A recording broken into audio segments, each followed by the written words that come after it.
আরে শমশের আলী যে কি সৌভাগ্য আমার। আয় আয়, ভেতরে আয়, ভেতরে আয়। বস।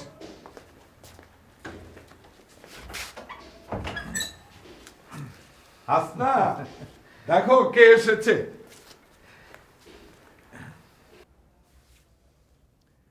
কি ব্যাপার বলতো? না, ব্যাপার তেমন কিছুই না। আরে শামসুর ভাই জি, ওয়ালাইকুম আসসালাম। ভালো আছেন? জি ভাবি, আপনি ভালো আছেন? তারপর আপনি তো আজকাল এদিকে আর আসেন না। ভাবি, একটু ব্যস্ত ছিলাম। ভাবছি এবার বাড়িটা বানিয়েই ফেলবো, এ তো দারুণ সুখবর। কিন্তু তোর হেল্প লাগবে। কোনো অসুবিধা নেই, বল কি হেল্প করতে পারি। না, রহমত মিয়াই সব কিছু করবে। তুই ইঞ্জিনিয়ার মানুষ, আমার বন্ধু, সেই জন্যেই বাড়ি করার আগে তোর কাছে আসা। বাড়ির প্ল্যান পাস হয়েছে? তুই আছিস, রহমত মিয়া আছে, তারপর প্ল্যান পাস করাতে হবে কেন? রহমত মিয়া একটা নকশা ভাবছে, তুই একটু ঠিকঠাক করে দিস। ভাবছে মানে? নকশা করা হয়নি? নকশার দরকার নেই, পারলে তুই ওকে একটু দেখিয়ে দিস। শোন, বাড়ি বা বিল্ডিং বানাতে হলে রাজুক থেকে প্ল্যান পাস করিয়ে নিতে হয়। তুই ঢাকার বাইরে চট্টগ্রাম, রাজশাহী, খুলনা যে কোনো জায়গায় বাড়ি বানাতে চাস না কেন, সিডিএ, আরডিএ, কেডিএ থেকে প্ল্যান পাস করিয়ে নিতে হবে। তারপর তুই বাড়ি বানানোর অনুমতি পাবি। তুই যেখানেই বাড়ি বানাতে চাস, রেজিস্টার্ড ইঞ্জিনিয়ার বা আর্কিটেক্ট দিয়ে প্ল্যান করিয়ে তারপর তা রাজুক বা এই ধরনের প্রতিষ্ঠান থেকে প্ল্যানটা পাস করাতে হবে। তাহলে প্ল্যানটা তুই করে দে না, তুইও তো ইঞ্জিনিয়ার।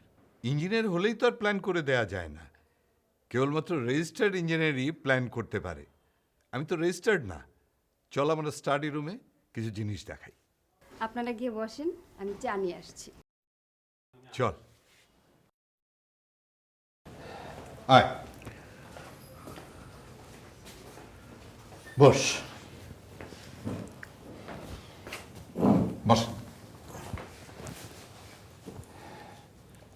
এইটা হচ্ছে বিল্ডিং কোড। বিল্ডিং বা বাড়ি বানানোর জন্য কি কি করতে হবে তার সমস্ত কিছুই এটার মধ্যে লেখা আছে। আচ্ছা ভাই, আপনার এই বিল্ডিং কোডের কোনো কিছু নামই না। আমি যদি সংসারের একটা বাড়ি বানায় দিই, তাহলে সমস্যা কি? সমস্যা আছে। মানুষ তো বাড়ি বানায় নিরাপদে নিশ্চিন্তে জীবনযাপনের জন্যে। বিল্ডিং কোড না মানলে নিজের জীবন যেমন নিরাপত্তাহীন হয়, তেমনি পরিবার পরিজন, সন্তান সন্ততির জীবনও ঝুঁকিপূর্ণ হবে। আচ্ছা, বিষয়টা তুই আমাকে একটু খোলাসা করে বলতো। দাঁড়া,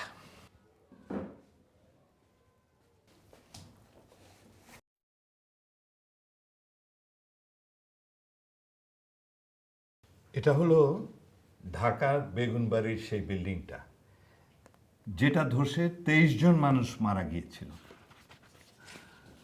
আর এটা হচ্ছে শাঁখারীবাজার বিল্ডিংটা, এখানে মারা গিয়েছিল 11 জন।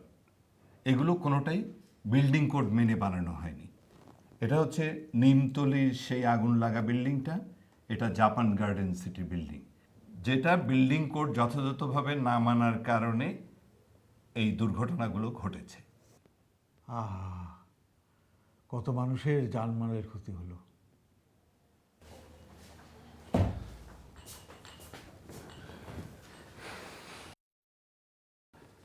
মানুষের জানমাল রক্ষার জন্য বিশেষজ্ঞ ইঞ্জিনিয়ার আর্কিটেক্টদের দিয়ে বাংলাদেশ ন্যাশনাল বিল্ডিং কোড বানানো হয়েছে।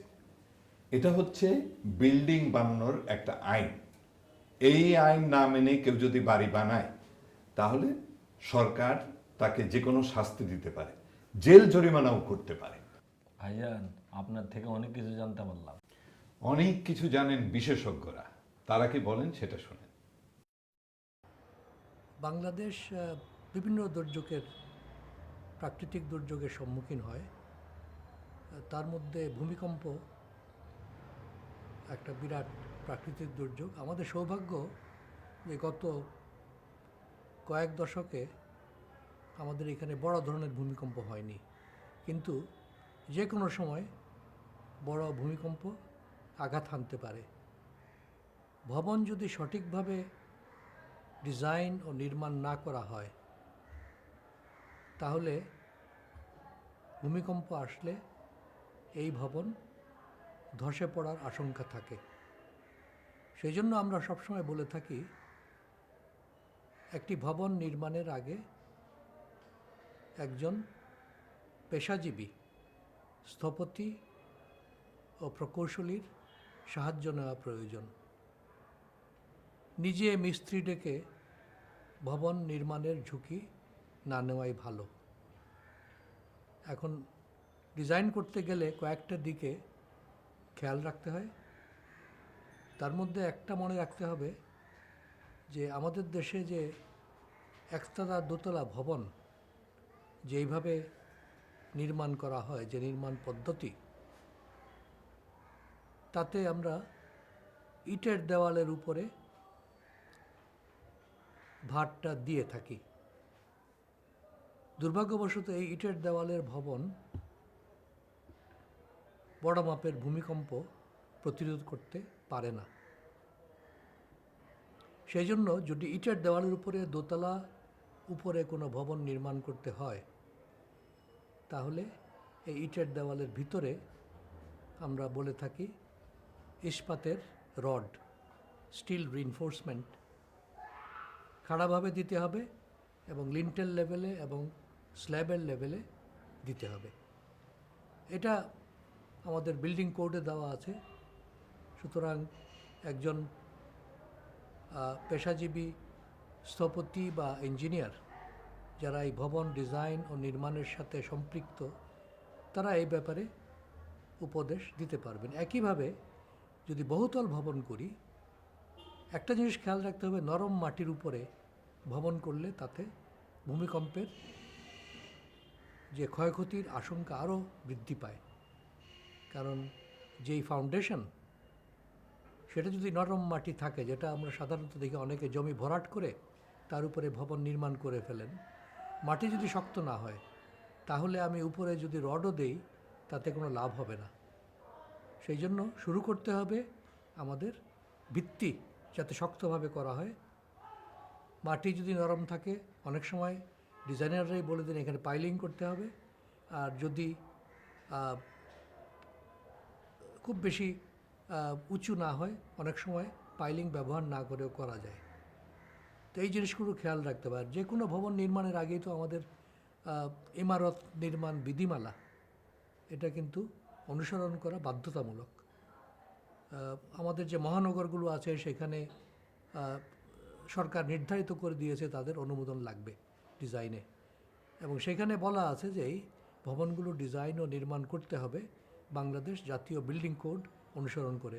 সেখানে নির্দিষ্টভাবে বলা আছে কী ধরনের ভবনে কী মানে ইস্পাতের রড লাগবে, এগুলো কিন্তু একদম বলে দেওয়া আছে।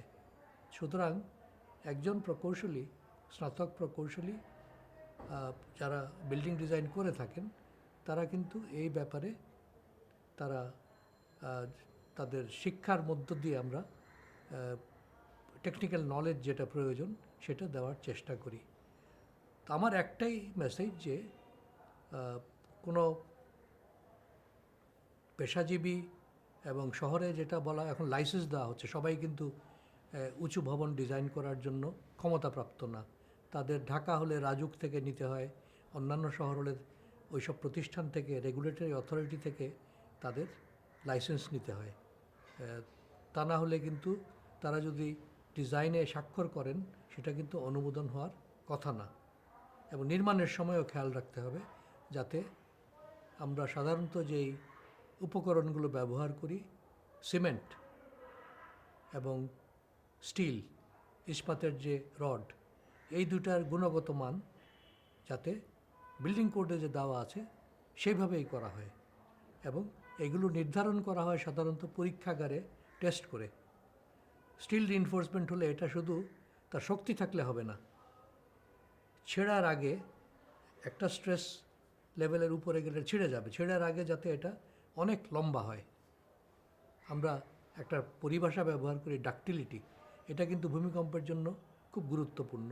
আমি সহজ ভাষায় যদি বলি, যে কোনো বিল্ডিং কম্পোনেন্ট এটা মচকাবে কিন্তু ভাঙবে না। ইটের দেওয়ালে হলে হঠাৎ ভেঙে যায় কোনো ওয়ার্নিং ছাড়া, আর কংক্রিটের বিম ফ্রেম এইগুলো এমনভাবে করা হয় যাতে এটা ক্র্যাক করার পরে অনেক বাঁকা হতে পারে, যাতে ভূমিকম্প আসলে সেই শকগুলো এখানে অ্যাবজর্ব করতে পারে। সুতরাং আমি আবার বলবো যে নিজে ডিজাইন করে মিস্ত্রি ডেকে করে না করে, সতর্কতা অবলম্বন না করে, বিল্ডিং কোড অনুসরণ না করে বিল্ডিং নির্মাণ করবেন না। তাহলে কিন্তু যে কোনো সময় প্রাণহানি হতে পারে ভূমিকম্প আসলে। আর সবসময় একটা আশঙ্কার মধ্যে থাকতে হবে। খরচ খুব বেশি হয় না, শতকরা 2 থেকে 3 ভাগ বেশি খরচ করলেই কিন্তু একটা ভূমিকম্প সহনীয় ভবন ডিজাইন ও নির্মাণ করা সম্ভব। অল্প টাকা বাঁচাতে গিয়ে নিজেকে কেন আপনারা ঝুঁকির মুখে ফেলবেন? ভূমিকম্পের সময় প্রায় দেখা যায় যে শুধুমাত্র ভবন ধসে পড়ে লোকজন প্রাণ হারান তা নয়, এর সাথে আগুন লাগে এবং সেখান থেকেও অনেক সময় সমপরিমাণ লোক প্রাণ হারান। বড় বড় ভূমিকম্পে দেখা গেছে যে হয়তো 1 লক্ষ লোক মারা গেছেন, তার মধ্যে 50,000 হলো ভূমি ধসে পড়ার জন্য, আর বাকি 50,000 আগুন লেগে আগুনে পুড়ে গিয়ে মারা যান। সেই জন্য যে কোনো ভবনে যথাযথ অগ্নি নির্বাপক ব্যবস্থা আছে কিনা সেটা নিশ্চিত করা প্রয়োজন। এটাও আমাদের বিল্ডিং কোডে বলে দেওয়া আছে কী ধরনের ভবনে কী ধরনের অগ্নি নির্বাপক ব্যবস্থা রাখতে হবে সেটা বলা আছে। এবং নিকটবর্তী ফায়ার ব্রিগেডে গেলে তারা কিন্তু এসে উপদেশ দিয়ে যাবেন যে কী সতর্কতা নিতে হবে। সাধারণত দেখা যায়, আমরা সম্প্রতিও দেখেছি যে ঢাকায় যে বড় বড় দুর্ঘটনা হলো, বিশেষ করে গার্মেন্ট ইন্ডাস্ট্রিতে, এটার উৎপত্তি হলো কিন্তু ইলেকট্রিক্যাল ওয়্যারিংয়ের ফল্ট থেকে। কোনো কারণে যদি শর্ট সার্কিট হয়ে যায় তাহলে সেখান থেকে আগুন লেগে যেতে পারে। সেই জন্য যে কোনো ভবনে ইলেকট্রিক্যাল ডিজাইন এটা যাতে যথাযথ শিক্ষাগত যোগ্যতা সম্পন্ন একজন প্রকৌশলী করেন, এবং এই যে কাজটা করবে যে টেকনিশিয়ান ইলেকট্রিশিয়ান তার যাতে লাইসেন্স থাকে। কারণ বাংলাদেশে একটা লাইসেন্সিং বোর্ড আছে যারা পরীক্ষা নিয়ে একজন ইলেকট্রিশিয়ানকে লাইসেন্স দেয়। সে লাইসেন্স না থাকলে কিন্তু এরা অনেক সময় এই খুঁটিনাটি ব্যাপারে তাদের জ্ঞান থাকে না, যার ফলে ওয়্যারিংয়ে ত্রুটি থেকে যায়। সুতরাং ইলেকট্রিক্যাল ওয়্যারিং এবং সাথে সাথে অগ্নি নির্বাপক ব্যবস্থা, এই দুইটা অত্যন্ত গুরুত্বপূর্ণ। এবং আমি তো সবাইকে বলি যে বিল্ডিং কোডে দেওয়া আছে, এটা সবাইকে তো বুঝতে হবে এমন কিছু কথা না, কিন্তু যেই প্রকৌশলী এই ব্যাপারগুলো জানেন তার সাহায্য নেন, তাহলে কিন্তু আপনার ভবনের নিরাপত্তা অনেক বেশি নিশ্চিত হবে। কে বন্ধু, সব কিছু বোঝা গেল? তুমি বন্ধু আসল বন্ধুর কাজটাই করলে। আপনাদের কথা কোনোদিন ভোলা যাইব না। আমাদের কথা ভুললে ক্ষতি নেই, বিল্ডিং কোডের কথা ভুললেই ক্ষতি।